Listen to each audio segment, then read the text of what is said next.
Right, so today I want to talk about mods that you do and you think it's a great idea, but it turns out that theoretically you kind of worked out things alright, but in practice it turns out to be an entirely different ballgame. So today I'm going to kind of revert a modification that I did on the air filter system of the Royal Enfield Classic 500. Now this is the air filter box, and I took it off the bike, and what we find inside, if we open it, I get my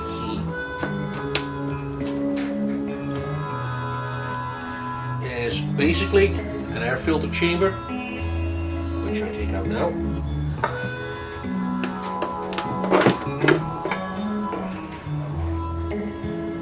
And a disc and an air filter. Now this is one of the high performance air filters I got from Hitchcock's. I've got a spare one that is K&S. There's not much difference in the performance. I think this one has a little bit better flow, but apples and pears really. And then inside you see the little air temperature sensor, and on the back we have this rubber air intake. Now I already had some modifications on the bike. As I said, like I already had mounted a high performance air filter, I mounted Powertronics piggyback ECU, and I had the Hitchcock's exhaust on it. So yeah, it definitely ran a lot better than the factory setup. But I noticed that at the, say, last 10% of the throttle I was getting very little response out of the engine. So as curious as I am, I started taking everything apart, see how it works, right? Now there are a lot of discussions about different mods that you can do with the Classic 500. Some people say forget about the whole airbox and just put a conical filter straight on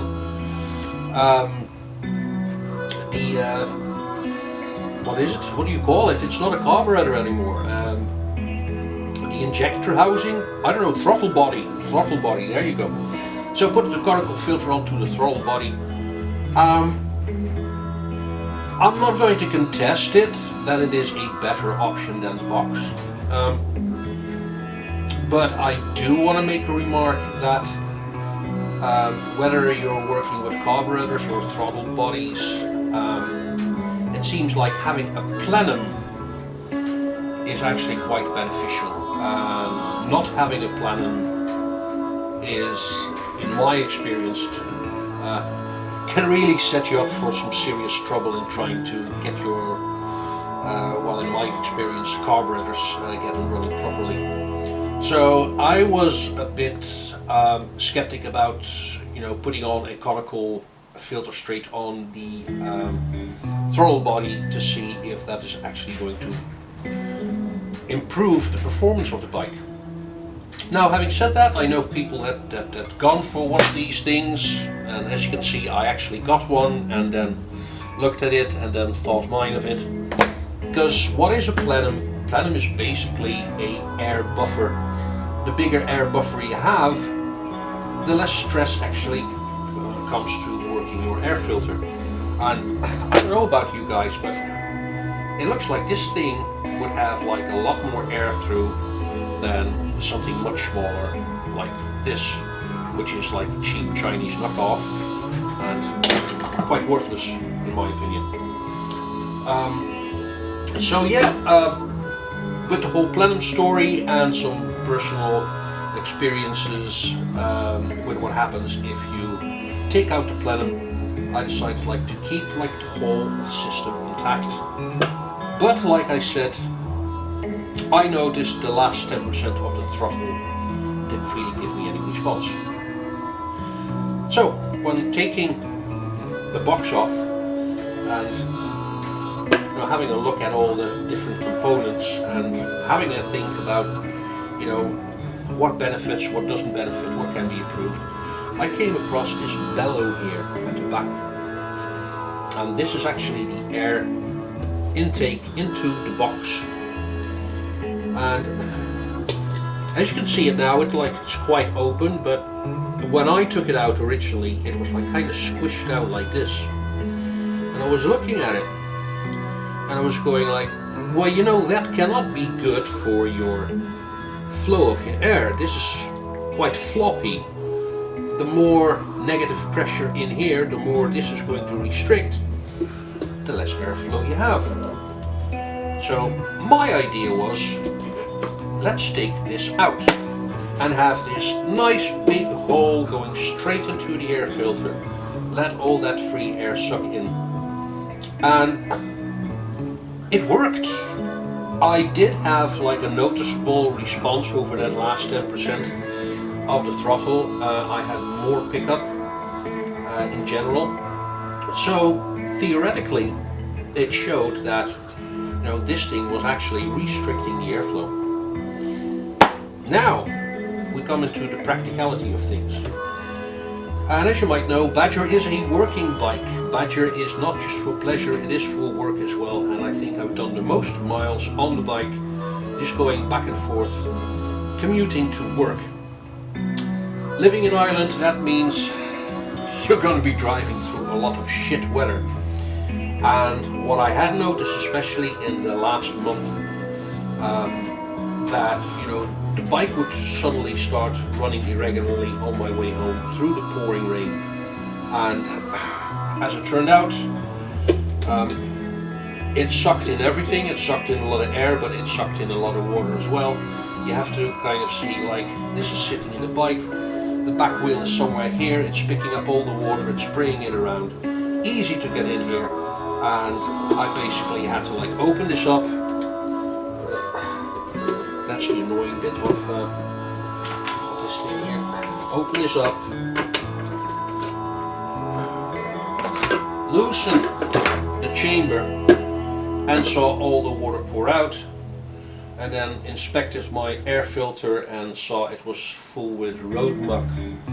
So that is kind of deleting the purpose of the mod. Plus, I don't think driving around with having constantly moisture in your air filter, introducing water into the whole system is going to be a great idea if you want to keep the bike in good condition.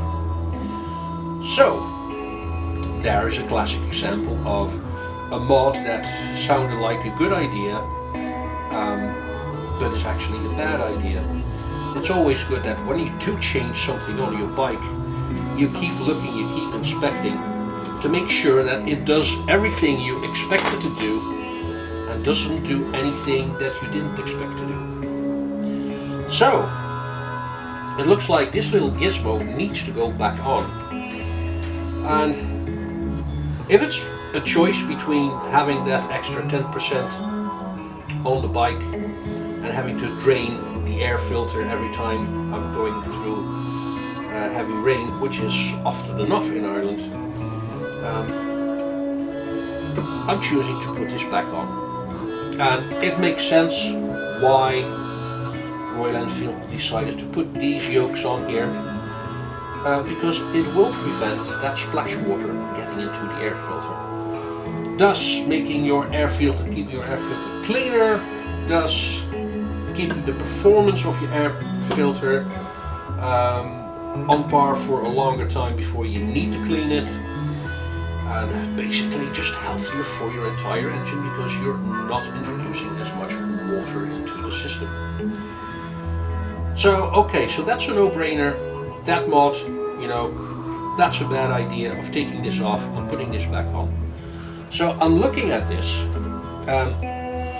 now everything I take off the bike, any modification, I store them and make sure, like, I never throw stuff away. I've done that with one bike. made some really bad choices there, and by the time it was like, okay, maybe I should put everything back, I had thrown everything away. So do not throw anything away. If you're going to modify something, just get the extra spare part and modify the spare part, but keep at least one part original. So if you do mess up, at least you got the original part at the hand and put it back on the bike and you'll be grand again. So now, yes, I'm putting this back on, but I'm still not happy with this action that it will do. This is just too floppy. So we're going to modify it, but instead of removing it, we're going to try and get to something that it kind of like stop this collapsing when you've got like a lot of negative pressure building up in here. High RPMs or just like accelerating quickly. Just keep this over that this airflow can get in. So my thoughts are to actually make something with this, like a bridge that keeps this open. Maybe one, maybe two pieces. I think I can do it with one. And kind of like reinforce that. So let's start cutting some of this stuff, see if we can find some rivets and put this in place and see how that works out. So I reckon nobody needs to have a lesson on how to saw some metal strip. I just like cut off a bit, took my wheel grinder and just like smoothed the edges a little bit, and I got this kind of round bracket. And what I'm going to do is I'm going to squeeze this in like this and make that intake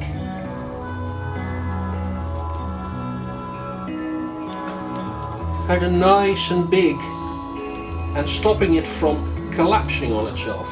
Now I do want to keep this bracket in place, because the last thing I want is this to come loose and fall down and get in between the chain or anything like that. So I'm just going to use some blind rivets to secure this.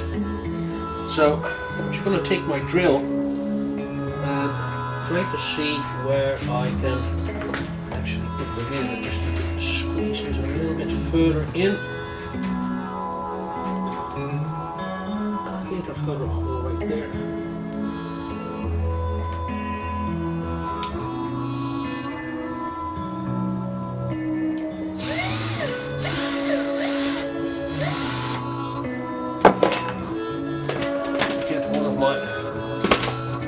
Blind rivets. I bet you this box is going to fight me now. Yes, it wants to fight me. Get one of these little fellas.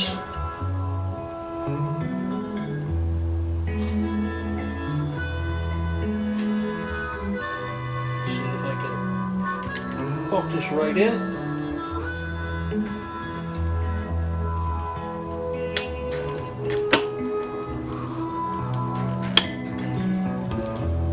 Go. Find one on the other side. Right about here should do it.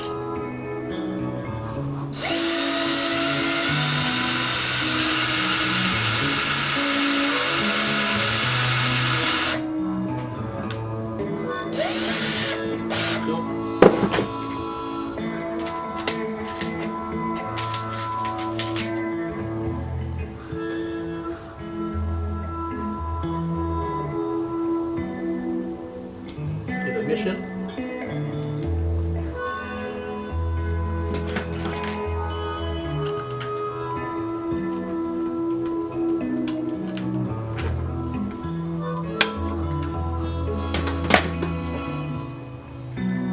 Put in one more just to make sure that it doesn't come loose. Maybe one on top here.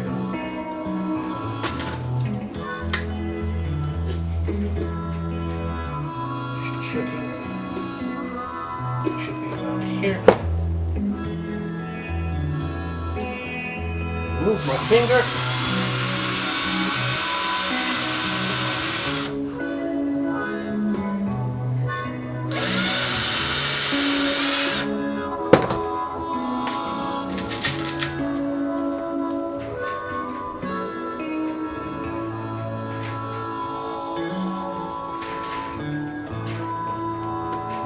Trying to get it in there.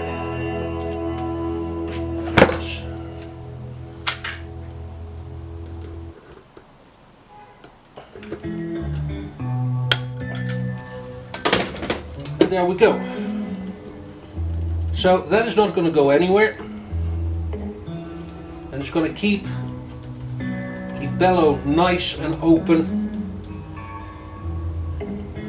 and at the same time protecting the air filter housing from any rain.